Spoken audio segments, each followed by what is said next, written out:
Vamos orar e aí daremos continuidade agora com as Escrituras. Nosso querido Pai, obrigado, meu Senhor, pelo nascimento do Teu Filho Jesus Cristo.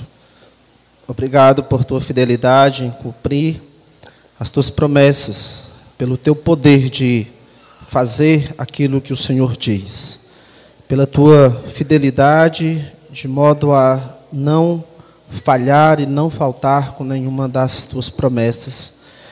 De maneira, Pai, que nós acreditamos que as promessas que o Senhor ainda não cumpriu, aguarda o momento determinado pelo Senhor para que elas sejam realizadas. Uma dessas, Pai, a vinda do Senhor Jesus Cristo, que o Senhor cada vez mais alimente em nosso coração a esperança e o desejo do retorno de Cristo. Nos abençoe agora enquanto olhamos para a Tua palavra e olhamos como o Senhor tem sido fiel no cumprimento das Escrituras. Senhor, te oro, em nome de Cristo. Amém. João capítulo 19, versículos 28 e 29 diz: Depois, vendo Jesus que tudo já estava consumado, para se cumprir a Escritura, disse: tenho sede. Vou reler essas palavras de João 19, 28. Depois, vendo Jesus que tudo já estava consumado, para se cumprir a Escritura, disse: tenho sede.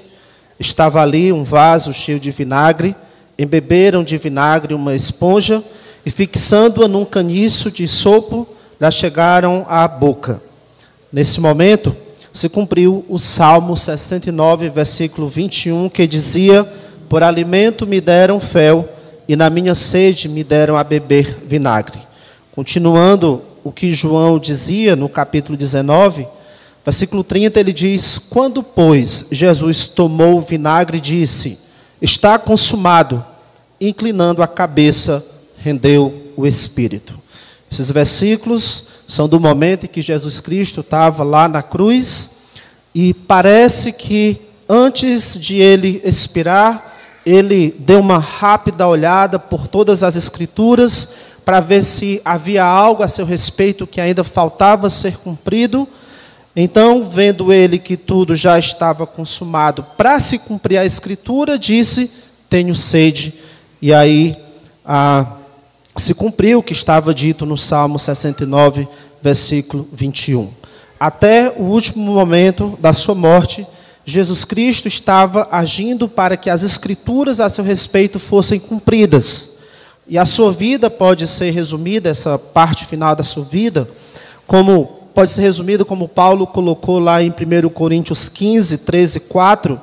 Cristo morreu pelos nossos pecados, segundo as Escrituras, foi sepultado e ressuscitou ao terceiro dia, segundo as Escrituras. A vinda com o nascimento, a vida, a morte e a ressurreição do Messias foram anunciadas, foram prometidas pelo Deus Criador desde o início da história. Por isso, nosso foco nesse momento hoje é mostrar para você que o nascimento de Jesus Cristo não foi um acontecimento qualquer, não foi o nascimento de mais um homem que se tornou famoso ou um ícone na história.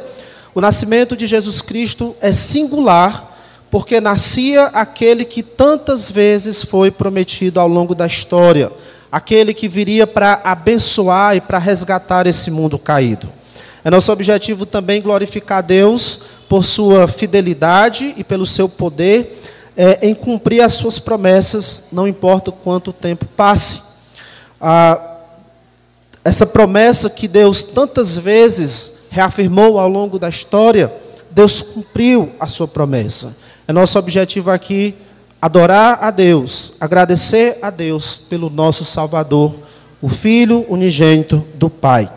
O nascimento de Jesus Cristo é a prova de que Deus não abandonou este mundo à sua própria sorte por causa do pecado do homem. O nascimento de Jesus Cristo é a prova tanto da fidelidade como do poder de Deus para cumprir as suas promessas, não importa quanto tempo passe. Em nenhum momento Deus se sente ameaçado pelo que quer que seja, ou por quem quer que seja, de talvez não conseguir cumprir a sua promessa. Não.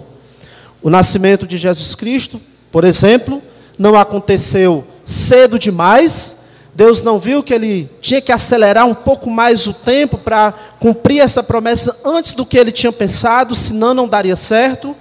Ou de que ele teve que adiar um pouco mais, deixar essa promessa para cumprir um pouco mais à frente do que ele tinha imaginado inicialmente, porque senão as coisas não dariam certo. O nascimento de Jesus Cristo não aconteceu cedo demais e nem aconteceu tarde demais. Aconteceu no tempo certo.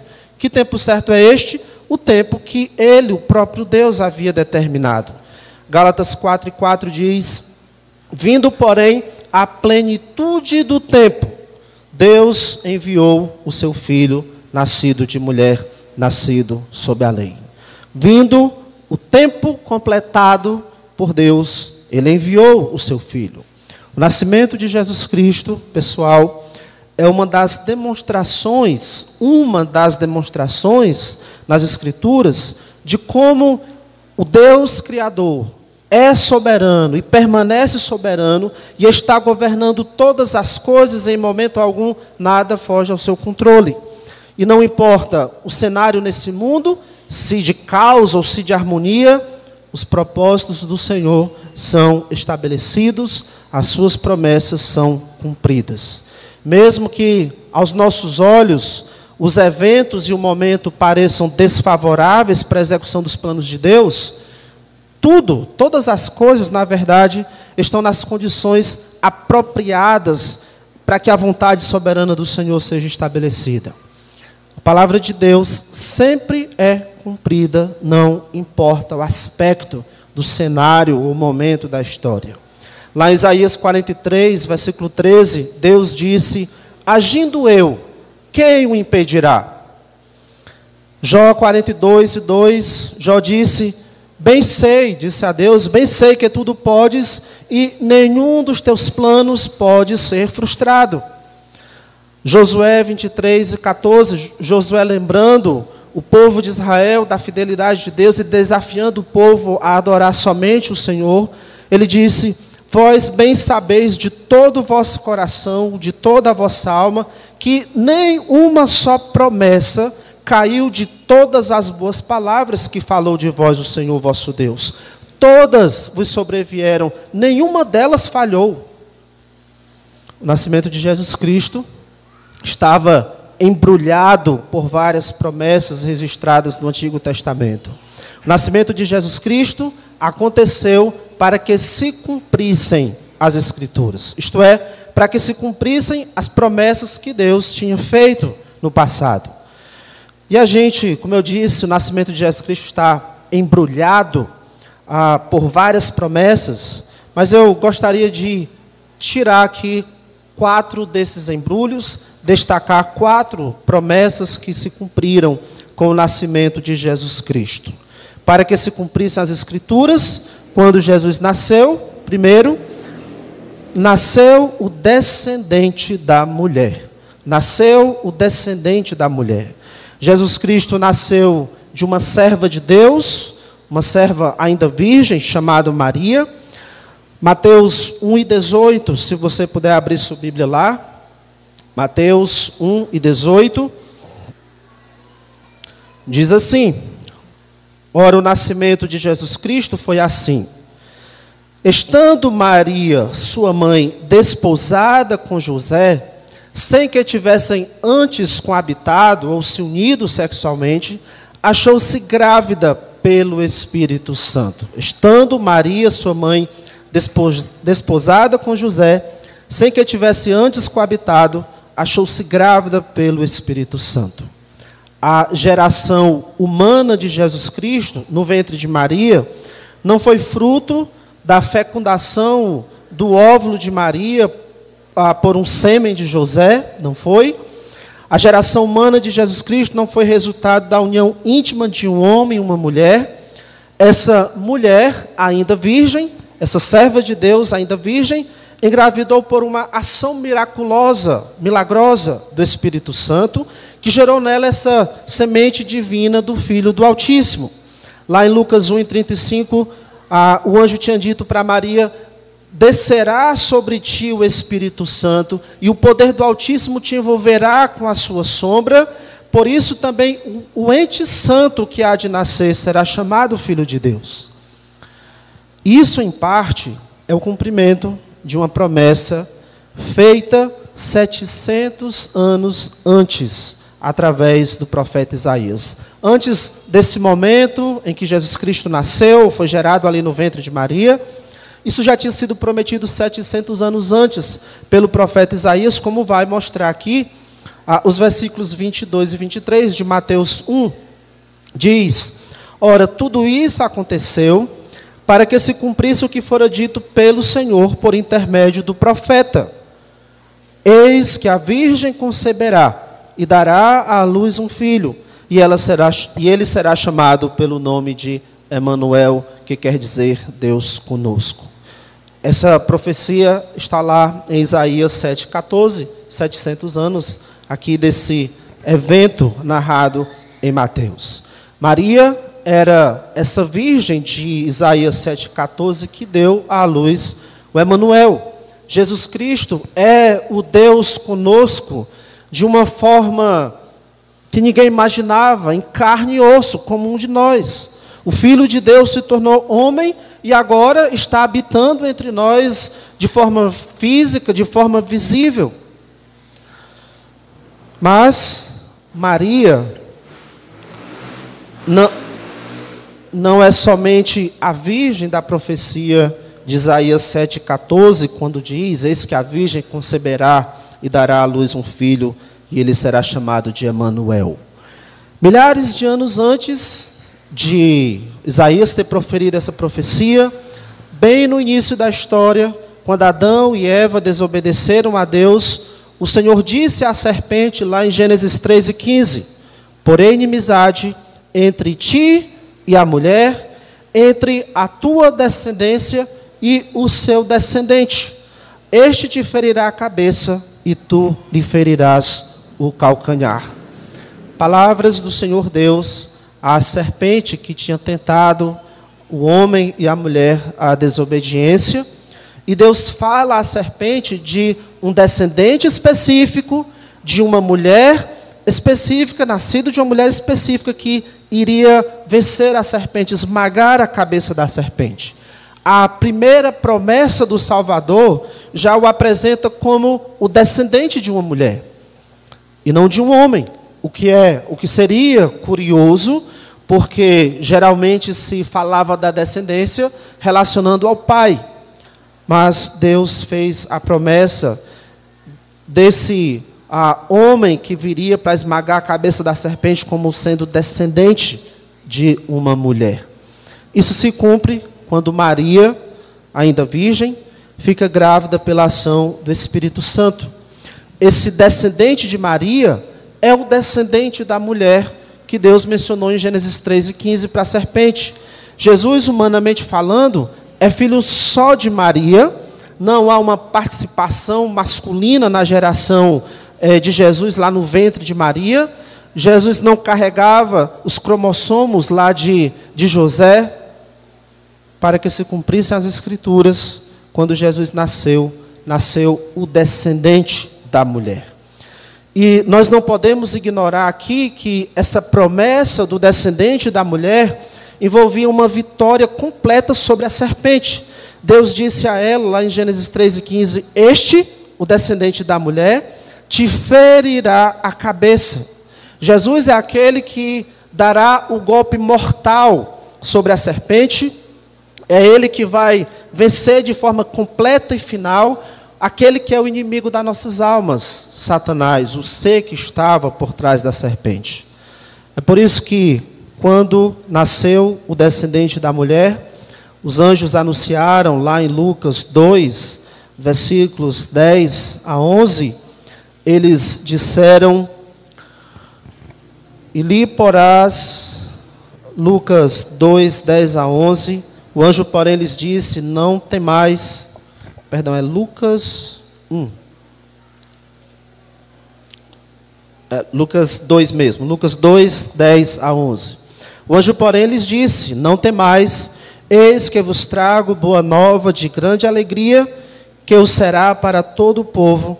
É que hoje vos nasceu na cidade de Davi o Salvador, que é Cristo o Senhor. Jesus, como descendente da mulher, prometido lá em Gênesis 3:15, no início da história, é o nosso Salvador. É Ele que nos salva da maldição do pecado, é Ele que nos salva da condenação do pecado. Por isso também que tinha sido dito para José: e lhe porás o nome de Jesus, porque Ele salvará o seu povo dos pecados deles. Por que tinha que ser Jesus o nome desse descendente da mulher, desse ente que seria gerado pelo Espírito Santo? Porque Ele salvará o seu povo dos pecados deles. Uma das vitórias sobre a serpente é reverter a maldição do pecado. O descendente da mulher nasceu para salvar o seu povo dos pecados deles. E essa é uma boa notícia para nós, porque é isso que nós somos pecadores. E você experimenta da salvação trazida por Jesus Cristo, quando, de forma genuína, você reconhece que a sua condição de pecador é uma ofensa contra o Deus Criador. E que por isso, porque você é um ofensor a Deus, por isso você merece a ira eterna de Deus contra os seus pecados, por causa dos seus pecados. No entanto, você compreende também que é possível escapar da ira eterna de Deus por meio do descendente da mulher, por meio de Jesus Cristo, porque Ele, se você crer nele, Ele já recebeu a punição que os seus pecados mereciam. Você é salvo dos seus pecados e da condenação do pecado quando você confia em Cristo como seu Salvador. Ele veio salvar o seu povo dos pecados deles. O descendente da mulher veio para nos salvar dos nossos pecados. Tiramos, então, um primeiro embrulho, uma primeira promessa que envolve o nascimento de Jesus Cristo, um outro embrulho, uma outra promessa que envolve o nascimento de Jesus Cristo, que se cumpriu, para que se cumprisse as Escrituras. Quando Jesus nasceu, nasceu o descendente de Abraão. Nasceu o descendente de Abraão. Voltando a Mateus capítulo 1, versículo 1, lá diz Mateus 1:1, livro da genealogia de Jesus Cristo, filho de Davi, filho de Abraão. E em Gálatas capítulo 3, versículo 16, você pode só ouvir, lá Paulo diz: ora, as promessas foram feitas a Abraão e ao seu descendente. Não diz e aos descendentes, como se falando de muitos, porém como de um só, e ao teu descendente, e Paulo explica, que é Cristo. Uma das promessas que Deus fez a Abraão dizia respeito a um descendente. Uma dessas promessas é, lá em Gênesis 22, 17 e 18, uma dessas promessas é: a tua descendência possuirá a cidade dos seus inimigos, nela serão benditas todas as nações da terra. Nela, na descendência de Abraão, serão benditas todas as nações da terra. E o que o Novo Testamento nos mostra é que essa promessa é cumprida em Jesus Cristo. Jesus é o filho de Abraão, é o descendente de Abraão, por meio do qual seriam abençoadas todas as nações da terra. Agora, como o descendente de Abraão, Jesus Cristo, abençoaria todas as nações da terra? Vamos a Gálatas capítulo 3, versículo 8. Gálatas 3, versículo 8.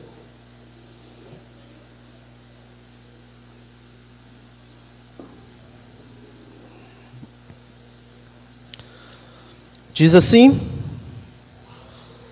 Ora, tendo a Escritura previsto que Deus justificaria pela fé os gentios, pré-anunciou o Evangelho a Abraão: em ti serão abençoados todos os povos. O que Paulo está dizendo aqui é que lá quando Deus prometeu a Abraão que em tua descendência seriam abençoadas todas as nações da terra, isso era um pré-anúncio do Evangelho, porque Deus justificaria pela fé os gentios. Então, para a nossa pergunta, como o descendente de Abraão abençoaria todas as nações? Esse descendente abençoaria todas as nações com a justificação pela fé. Com a justificação pela fé. Jesus Cristo inocenta pela fé os pecadores. Ele perdoa pela fé os pecadores. E a maneira como Jesus alcança todos os povos é através dos seus discípulos. Porque a eles, ele deu a responsabilidade de que eles fossem a todas as nações e fizessem mais e mais discípulos.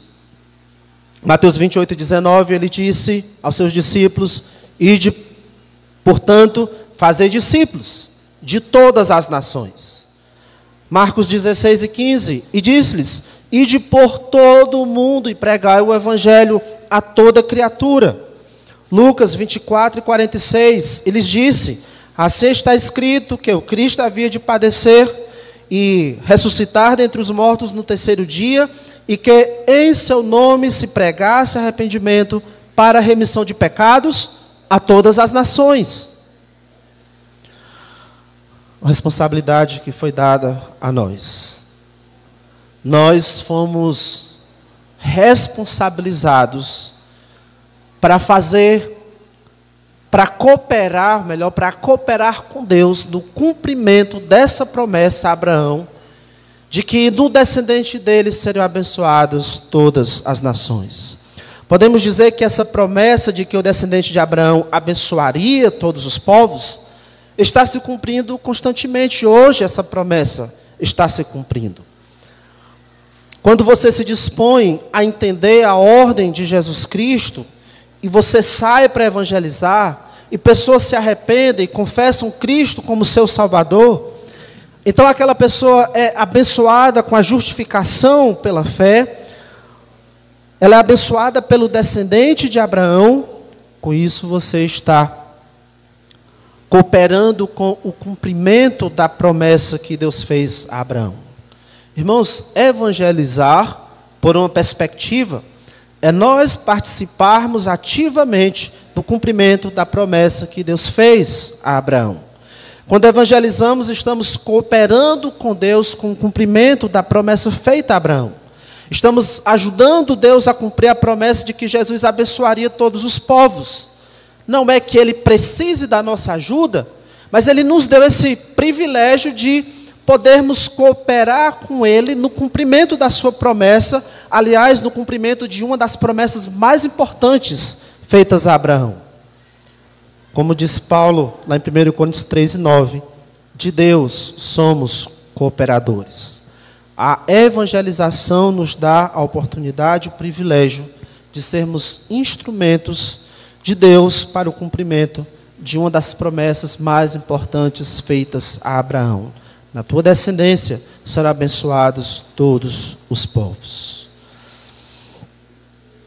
Um outro embrulho que envolve o nascimento de Jesus Cristo, para que se cumprisse as Escrituras, quando Jesus nasceu o profeta como Moisés.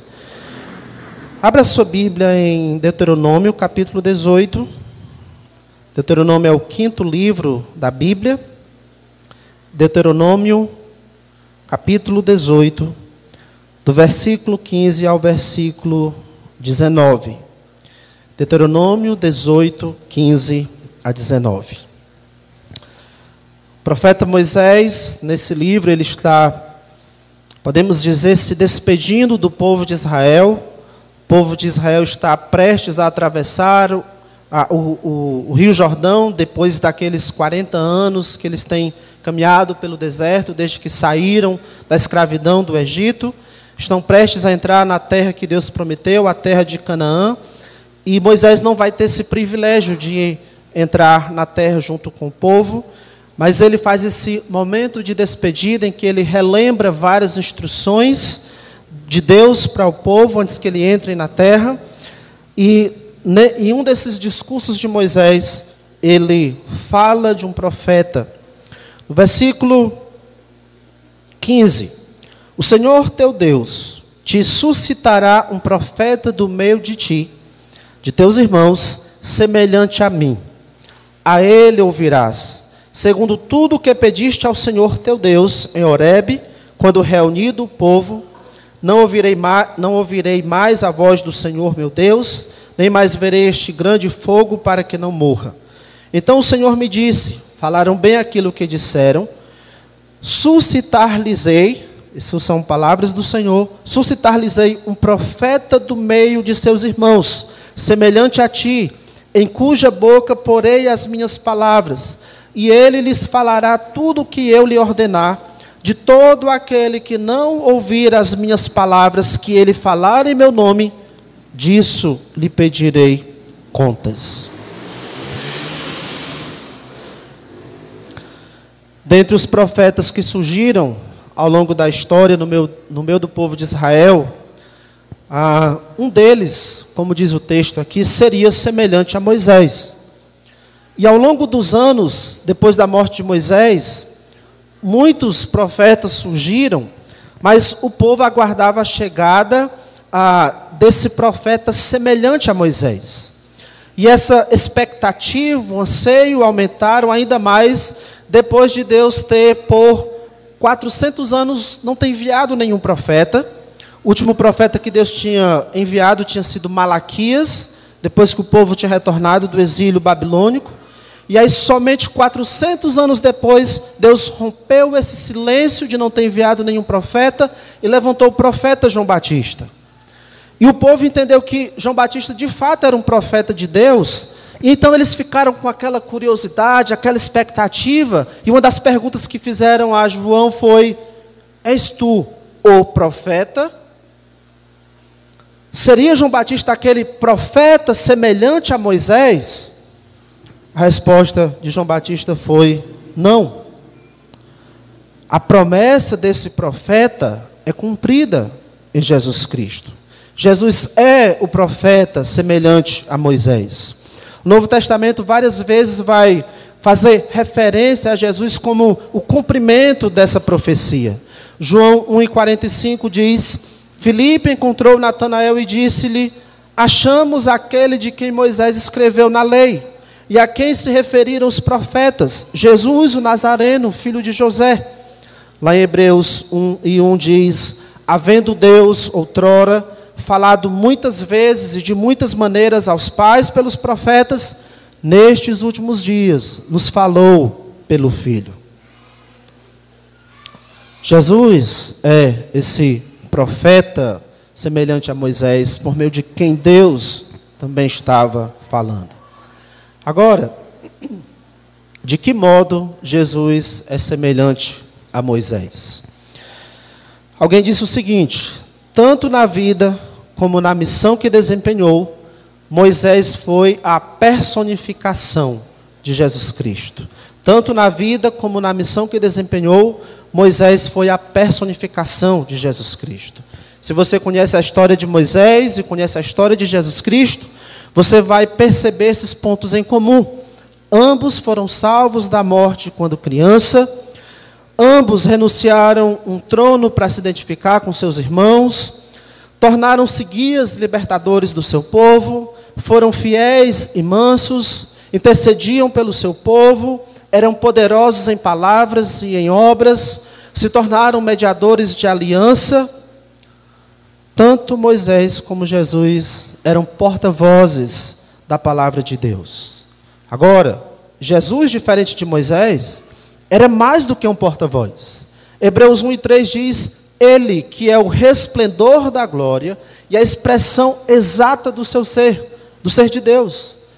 Jesus não é apenas o porta-voz de Deus, ele é Deus, é o próprio Deus.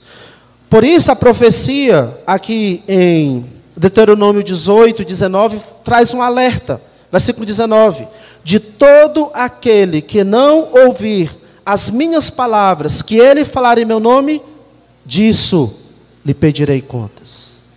Deus está dizendo: eu vou enviar um profeta semelhante a ti, Moisés, e todo aquele que não ouvir as minhas palavras, que ele falar em meu nome, disso lhe pedirei contas.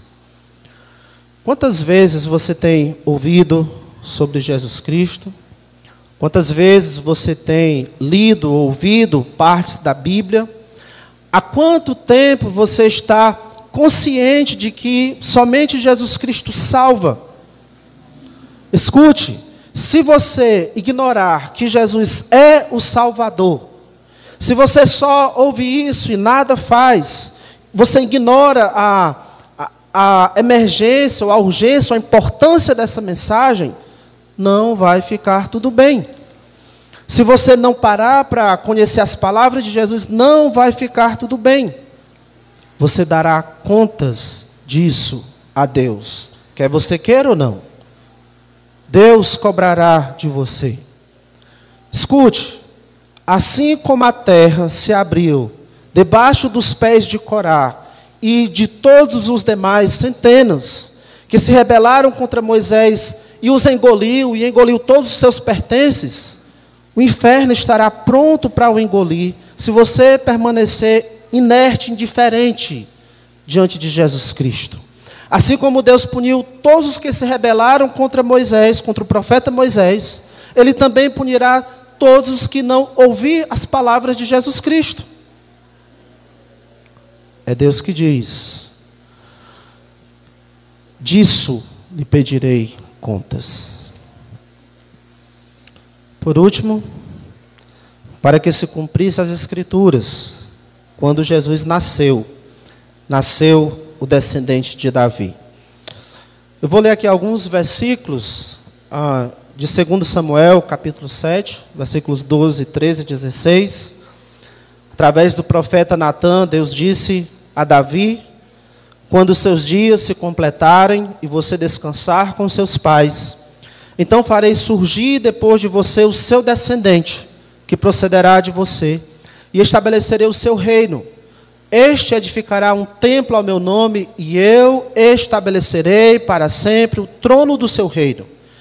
Quanto a você e a sua casa, e o seu reino serão firmados para sempre diante de mim, o seu reino será estabelecido para sempre. O Senhor prometeu ao rei Davi que a sua dinastia permaneceria para sempre, através de um descendente que reinaria para sempre. E essa promessa também é cumprida no nascimento de Jesus Cristo. Jesus Cristo é este descendente de Davi que terá o seu reino estabelecido para sempre. Como também o anjo tinha dito a Maria, lá em Lucas 1, eis que conceberás e darás à luz um filho, a quem chamarás pelo nome de Jesus.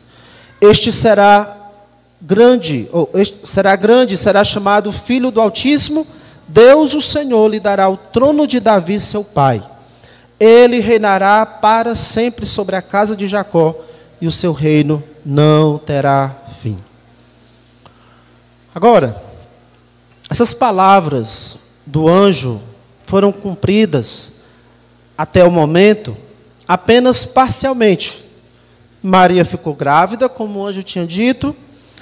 Ela deu à luz a Jesus, como o anjo tinha dito, mas o filho de Maria ainda não assumiu o trono de Davi. Jesus ainda não está reinando sobre a casa de Jacó, como o anjo tinha dito a Maria. Essa é uma parte da promessa que ainda será cumprida. E para que se cumpram as Escrituras, Jesus virá outra vez. Para que se cumpram as Escrituras, Jesus virá outra vez. E quando Ele vier, o que vai acontecer? Quando Ele vier, Jesus Cristo mesmo disse, lá em Mateus 25, 31, quando vier o Filho do Homem, na sua majestade, todos os anjos com ele, então se assentará no trono da sua glória. E aí, nesse momento, que se cumpre essas palavras ditas a Maria, que se cumpre por completo as promessas feitas a Davi. O descendente de Davi, que reinará para sempre, já nasceu. Nós estamos aqui celebrando o nascimento do descendente de Davi.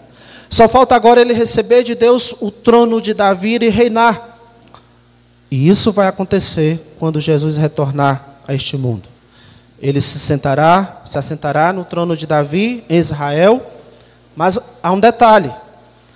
Ele se assentará no trono de Davi em Israel, mas ele não vai reinar apenas sobre Israel. O seu reino será sobre todo o mundo e o seu reino será para sempre. É um reino que não irá passar a cada 4 anos. O governo de Jesus Cristo não vai ser derrubado depois de 1000 anos ou de 2000 anos.